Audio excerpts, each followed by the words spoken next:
Once upon a time there was an English lady who lived in Moscow. She was a bit batty, if you know what I mean. She was always having bad hair days, and she ate too much cake. And she had a terrible weakness for ginger cats. Her first ginger cat had been called Minky.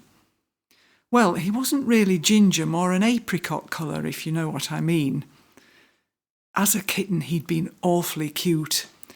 He used to stand up on his hind legs and beg for slices of ham. But when he grew up, all he wanted to do was go out. He looked up at the door and he said, "Let me out!" The English lady was desperate to keep him. She tempted him with all sorts of treats. She fed him on best steak and turkey. Imagine that. But Minky didn't say thank you. He just got disgustingly fat. And still he wanted to go out. He stood by the door with his back to her and he howled, "Let me out!" One day, when the door was open a crack and she wasn't looking, he slipped out. Indeed he did, out he went.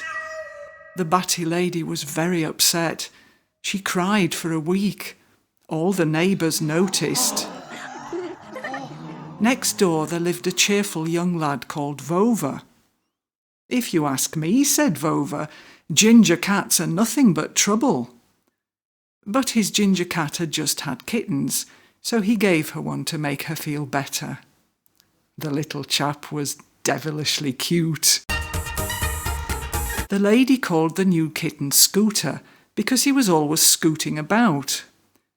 Scooter was a real gingery ginger, if you know what I mean.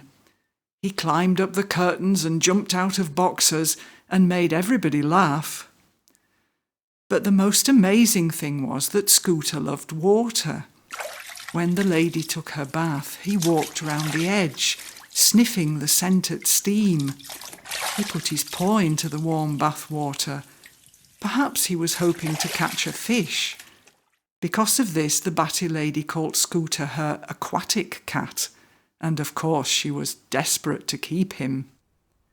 But Scooter was having none of that. While the lady was reading, he jumped out of the window and ran away.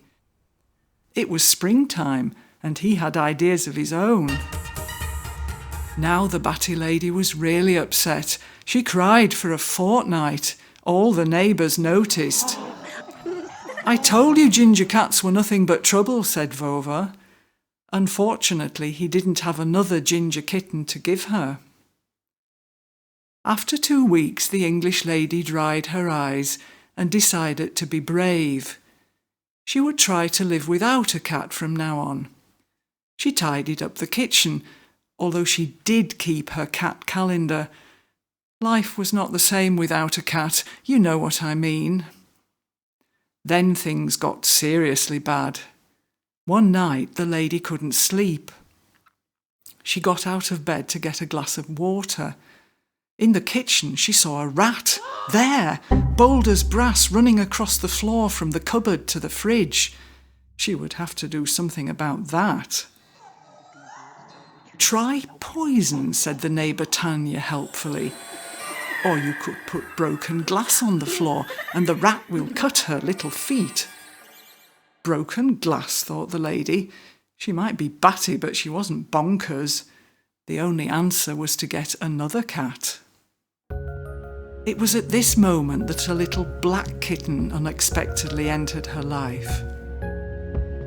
He was all black, black as the ace of spades. He stood on the Turkish carpet asking to be loved.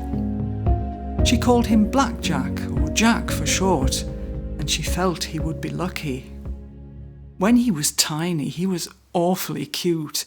He would chase balls of wool or playfully jump out at her from under the bed. She called him her dancing panther, and of course she hoped to keep him. But with Jack things would be different, she decided. If he really wanted to be free, she wouldn't stop him. She deliberately left the door open for him, but he showed no interest in going out. "Come on, Jack, let's go out," she said one spring day. and she carried him in her arms to the woods. "Look at the birds, look at the flowers," she said. But it seemed Jack did not want to venture outdoors. In fact, he meowed until she took him home again. It turned out that Jack was a stay-at-home cat. I don't mean he was boring. On the contrary, he was very bright. Perhaps he had already done his travelling in one of his past lives. Jack was a creature of habit, if you know what I mean. He liked his biscuits fresh and his milk cold. He had his little routines. Every night he would patrol the kitchen and make sure there were no rats under the sink. Then he would lie down quietly at the foot of the bed and guard the lady while she slept. But early in the morning he expected his breakfast. He battered her with his paw. He was the long arm of the law if she overslept and forgot that. Then through the day he would sleep himself. He stretched out first on one chair, then on all the others, spreading his sweet dreams through the whole apartment. When he woke, he would go to the kitchen to see if there was anything tasty in his bowl. Jack helped the lady with her writing. When she sat at the computer, he jumped up onto her knee and tapped on the keyboard with his paws. If guests came, he always made sure to welcome them on the doormat, and he politely saw them off again when they left.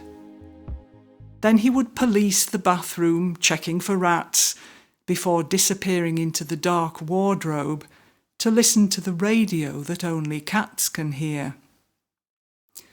Or if the sun was shining, he would stretch out on the window ledge and show off his unusually long paws. He was beautiful, faithful and clever. At last the lady felt at ease. She had found the cat that was right for her, and it seemed that Jack was happy too. He was the true spirit of her home. Jack's purring warmed the flat, and when he was asleep, all curled up on the newly washed laundry, the linen looked like a creamy white page on which Jack was a black full stop. So the moral of the story is, if you want a cat, better get a black one.